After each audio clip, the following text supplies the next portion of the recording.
ತರ welcome back to Mahi updates YouTube channel. Gruha Jyothi ಯೋಜನೆಗೆ ಹೊಸದಾಗಿ ಅರ್ಜಿಯನ್ನು ಸಲ್ಲಿಸೋದು ಹೇಗೆ, ಯಾರೆಲ್ಲ ಅರ್ಜಿಯನ್ನು ಸಲ್ಲಿಸಬಹುದು, ಯಾವ ರೀತಿ ಸಲ್ಲಿಸೋದು, ಇವತ್ತಿಂದಾನೇ ಅರ್ಜಿ ಸಲ್ಲಿಕೆ ಶುರು ಆಗಿದೆಯಾ ಏನು ಅಂತ ಹೇಳಿ ಇವತ್ತಿನ ಈ ವಿಡಿಯೋದಲ್ಲಿ ತಿಳಿಸ್ಕೊಡ್ತೀನಿ.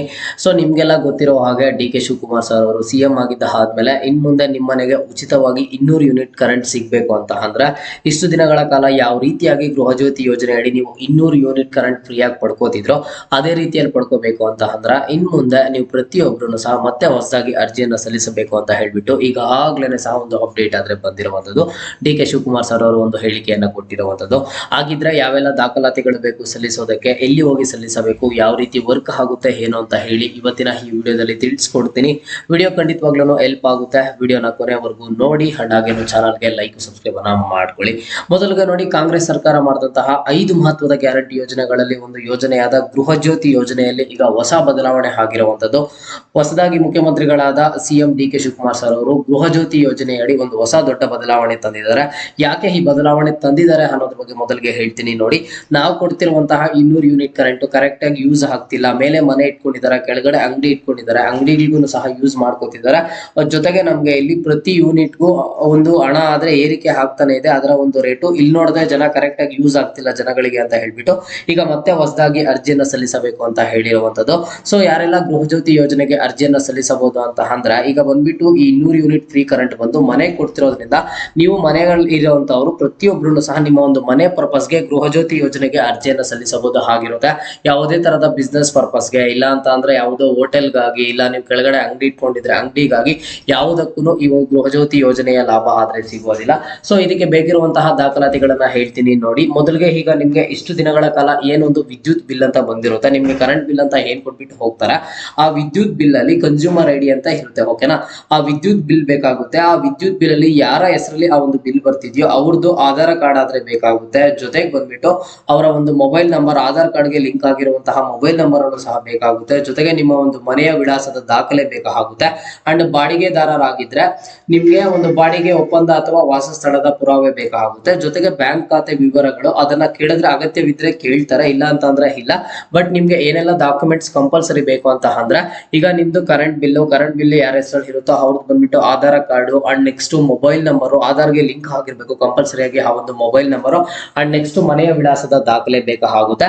ಅಂಡ್ ಏನಾದ್ರೂ ಬಾಡಿಗೆದಾರರ ಆಗಿದ್ರೆ ಬಾಡಿಗೆ ಒಪ್ಪಂದ ಅಥವಾ ವಾಸಸ್ಥಳದ ಪುರಾವೆ ಆದ್ರೆ ಬೇಕಾಗುತ್ತೆ. ಓಕೆನಾ, ಸೊ ಇಷ್ಟಿತ್ತು ಅಂತ ಅಂದ್ರೆ ನೀವು ಗೃಹ ಜ್ಯೋತಿಗೆ ಯೋಜನೆಗೆ ಅರ್ಜಿಯನ್ನ ಸಲ್ಲಿಸಬಹುದು ಆಗಿರುತ್ತೆ.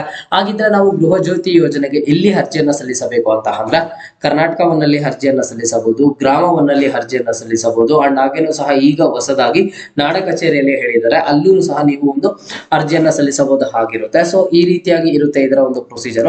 ನನಗೀಗ 200 ಯೂನಿಟ್ ಕರೆಂಟ್ ಬೇಕು, ನನಗೆ ಇನ್ ಮುಂದೆ 0 ಬಿಲ್ ಬೇಕು, ನಾನು ಇವತ್ತೇ ಹೋಗಿ ಗೃಹ ಜ್ಯೋತಿ ಯೋಜನೆಗೆ ಅರ್ಜಿಯನ್ನ ಸಲ್ಲಿಸಬೇಕು ಅಂತ ಅಂದ್ರೆ ಇವತ್ತೇ ಹೋಗಿ ಅರ್ಜಿಯನ್ನ ಸಲ್ಲಿಸುವಂತಹ ಅವಶ್ಯಕತೆ ಇಲ್ಲ. ಯಾಕಂತ ಅಂದ್ರೆ ಈಗ ಸದ್ಯಕ್ಕೆ ಡಿ ಕೆ ಶಿವಕುಮಾರ್ ಸರ್ ಅವರು ಒಂದು ಹೇಳಿಕೆಯನ್ನ ಕೊಟ್ಟಿರುವಂತದ್ದು.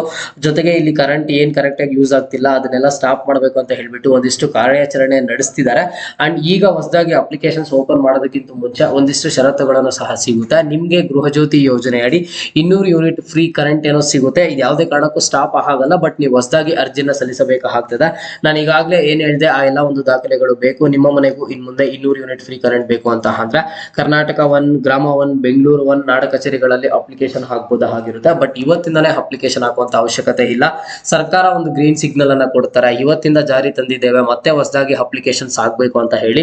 ಅವಾಗ ನೀವು ಪ್ರತಿಯೊಬ್ಬರನ್ನು ಹೋಗಿ ಹಾಕಿರಂತೆ. ಈಗ ಸದ್ಯಕ್ಕೆ ಆದ್ರೆ ನೀವು ಹೋಗ್ಬೇಡಿ, ಜಸ್ಟ್ ಇನ್ಫಾರ್ಮೇಶನ್ ಅಷ್ಟೇ ತಿಳ್ಕೊಳ್ಳಿ. ನಾನು ಮುಂದಿನ ದಿನಗಳಲ್ಲಿ ತಿಳಿಸ್ಕೊಡ್ತೀನಿ ಯಾವಾಗ ಹೋಗಿ ಅರ್ಜಿಯನ್ನು ಸಲ್ಲಿಸಬೇಕು ಅಂತ ಹೇಳಿ. ಸೊ ಹಾಗಾಗಿ ಕೆಳಗಡೆ ಲೈಕ್ ಬಟನ್, ಸಬ್ಸ್ಕ್ರೈಬ್ ಬಟನ್ ಕಾಣುತ್ತಿರುತ್ತೆ, ಲೈಕ್ ಸಬ್ಸ್ಕ್ರೈಬ್ ಅನ್ನ ಮಾಡ್ಕೊಳ್ಳಿ. ಅಂಡ್ ಒಂದು ವಿಷಯ ಏನು ಅಂತ ಅಂದ್ರೆ ಗೃಹ ಜ್ಯೋತಿ ಯೋಜನೆ ನಿಮ್ಗೆ ಯಾವುದೇ ಕಾರಣಕ್ಕೂ ಸ್ಟಾಪ್ ಆಗೋದಿಲ್ಲ. ಕೇವಲ ಗೃಹ ಜ್ಯೋತಿ ಯೋಜನೆ ಕರೆಕ್ಟ್ ಆಗಿ ವರ್ಕ್ ಆಗಬೇಕು, ಕೇವಲ ಪ್ರತಿ ಮನೆಗೆ 200 ಯೂನಿಟ್ ಉಚಿತ ವಿದ್ಯುತ್ ಹೋಗ್ಬೇಕು ಅಂತ ಹೇಳಿ ಹೊಸದಾಗಿ ಅರ್ಜಿಯನ್ನ ಸಲ್ಲಿಸೋದಕ್ಕೆ ಹೇಳಿದ್ದಾರೆ. ಸೊ ಇದ್ರಲ್ಲಿ ಏನೆಲ್ಲ ಆಗ್ತಿದೆ, ಯಾರೆಲ್ಲ ಮಿಸ್ಯೂಸ್ ಮಾಡ್ಕೋತಿದ್ದಾರೆ ಅದನ್ನೆಲ್ಲ ಸ್ಟಾಪ್ ಮಾಡೋದಕ್ಕೆ ಅಷ್ಟೇ. ಬಟ್ ನಿಮ್ಗೆ ಯಾವಾಗಿಂದ ಅರ್ಜಿ ಸಲ್ಲಿಕೆ ಶುರು, ಯಾವಾಗ ಲಾಸ್ಟ್ ಡೇಟು, ಅರ್ಜಿ ಸಲ್ಲಿಸೋದಕ್ಕೆ ಎಷ್ಟು ಅಮೌಂಟ್ ಅನ್ನ ಪೇ ಮಾಡಬೇಕು ಏನು ಅಂತ ಹೇಳಿ ನಮಗೆ ಮುಂದಿನ ದಿನಗಳಲ್ಲಿ ಗೊತ್ತಾಗುತ್ತೆ. ನಮಗೆ ಗೊತ್ತಾಗಿದ ತಕ್ಷಣ ನಾನು ನಿಮ್ಗೆ ಇಮಿಡಿಯೇಟ್ ಆಗಿ ಅಪ್ಡೇಟ್ ಮಾಡಿ ತಿಳಿಸ್ಕೊಡ್ತೀನಿ. ಸೊ ಈಗ ಪ್ರತಿಯೊಬ್ಬರನ್ನು ಕಮೆಂಟ್ ಅನ್ನ ಮಾಡಿ. ಪಬ್ಲಿಕ್ ರಿಯಾಕ್ಷನ್ ಅನ್ನುವಂಥದ್ದು ತುಂಬಾ ಇಂಪಾರ್ಟೆಂಟ್. ಈಗ ಗೃಹ ಜ್ಯೋತಿ ಯೋಜನೆ ಅಡಿಯಲ್ಲಿ ಏನ್ ಚೇಂಜಸ್ ಅನ್ನ ತಂದಿದ್ದಾರೆ, ಹೊಸದಾಗಿ ಅರ್ಜಿಯನ್ನ ಸಲ್ಲಿಸಬೇಕು ಅಂತ ಹೇಳ್ಬಿಟ್ಟು ಇದರ ಮೇಲೆ ನಿಮ್ಮ ಒಂದು ಒಪಿನಿಯನ್ ಏನಿದೆ ಅಂತ ಹೇಳಿ ಪ್ರತಿಯೊಬ್ಬರು ಸಹ ಕಮೆಂಟ್ ಅನ್ನ ಮಾಡಿ. ಓಕೆನಾ, ಇದು ಇವತ್ತಿನ ಮಾಹಿತಿ ಆಗಿತ್ತು. ಮುಂದೆ ಎಲ್ಲ ರೀತಿಯ ಹೆಚ್ಚಿನ ಅಪ್ಡೇಟ್ಸ್ ಜೊತೆ ಜೊತೆಗೆ ಸಿಗ್ತಾ ಇರೋಣ. ಅಲ್ಲಿಯ ತನಕ take care and keep watching Mahi updates for more updates.